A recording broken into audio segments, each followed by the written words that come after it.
एमआयएमवर हल्ला झाला. हाँ नितीन राव मागे मोरे मागे काय आहे की हास्य दिसतंय का? नाही ठीक आहे.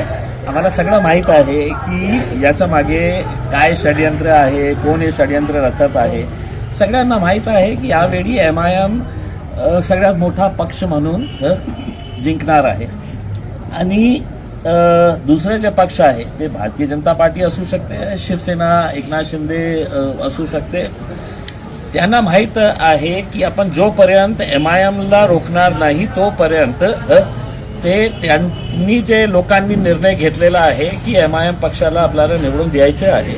म्हणून कुठेतरी किरायचे टट्टू जे असते ना, ज्यांना विधानसभेच्या वेळी किंवा लोकसभेच्या वेळी पैसे देऊन, हेच लोक आहे, हेच गँग आहे. तुम्ही शहरामध्ये विचार करा, तेच ते लोक जे विधानसभेच्या वेळी ऍक्टिव्ह होतात, लोकसभेच्या वेळी ऍक्टिव्ह होतात. त्यांच्या गाड्यामध्ये पेट्रोल कोण टाकतात? तर अतुल सावे टाकतात, संजय शिरसाट टाकतात. आता पुन्हा तेच गँग जे आहे ते कॉर्पोरेशन इलेक्शनमध्ये पण उतरलेली आहे. त्यांना पेट्रोल मिळालेलं आहे, त्यांच्या गाडी आता धावायला सुरुवात झालेली आहे. त्यांना असं वाटलं की हे आमचं एरिया आहे आणि तिथे प्रभाग जे आहे तिथे त्यांचा परिवार इलेक्शन लढत आहे.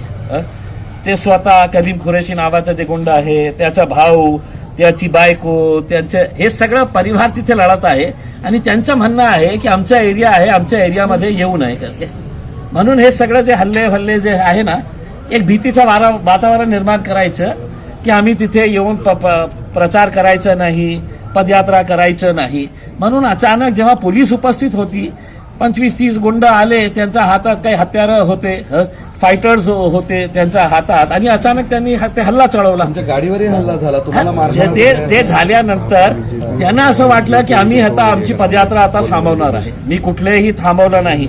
मी पूर्ण पदयात्रा जे एंड पर्यंत होती तिथपर्यंत गेलो. मी ते पदयात्रा पूर्ण केली आणि त्याच्यानंतर आमची दुसरी पदयात्रा होती, त्या एरियामध्ये सुद्धा मी जाऊन पदयात्रा सुरू केली. पदयात्रा एंड होईपर्यंत मी तिथे होतो आणि मी पोलिसांना स्पष्टपणे सांगितलं हे गुंडगिरी असा वातावरणामध्ये इलेक्शन लढायचं असेल आणि तुम्ही या गुंडांवर कारवाई करणार नसेल तर तुम्ही सांगून द्या आम्हाला, आमची तशीही तयारी आहे.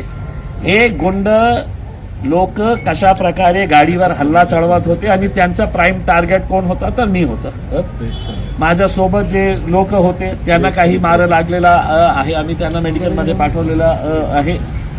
आता पोलिसांची वाट बघत आहे. पोलिसांनी मला आश्वासन दिलेलं आहे आम्ही कडक कारवाई करणार आहे. जे हल्ले काही कारवाई असणार आहे कडक ते आम्हाला बघायचं आहे. त्या हल्ल्यात आपला अंतर्गत नाराज करण्यात आला आहे काय हे की हे जे गुंड आहे, मी ज्याचं नाव घेत आहे कलीम खुरेशी, त्याचे धंदे काय आहे?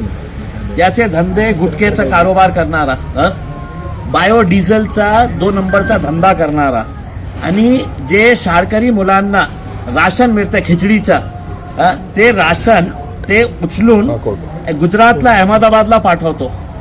आणि इथे एक वालूजमध्ये एक फॅक्टरी आहे, कोणी अगरवाल नावाचा हे इंडस्ट्रियलिस्ट आहे मुंबईचा, त्यांच्या सोबत हे फॅक्टरी चालवतात. ते म्हणजे गोरगरीब मुलांचा राशन घेऊन त्याच्यामध्ये पैसा खूप आहे, तर त्यांनी सगळ्यांना विकत घेतलेला आहे. असं म्हणणं आहे की तुम्ही पक्षाची तिकीट विकले, हे जे हल्ला करणारे सगळे एमआयएमचेच. तुम्ही कोण मला माझ्या पक्षातले आहे का? तुम्ही पक्षात होता कधी? नाही, कधी नाही होता. मी असं घाणेरड्या लोकांना माझ्या पक्षात कधी घेतलं नाही आणि घेणारी नाही.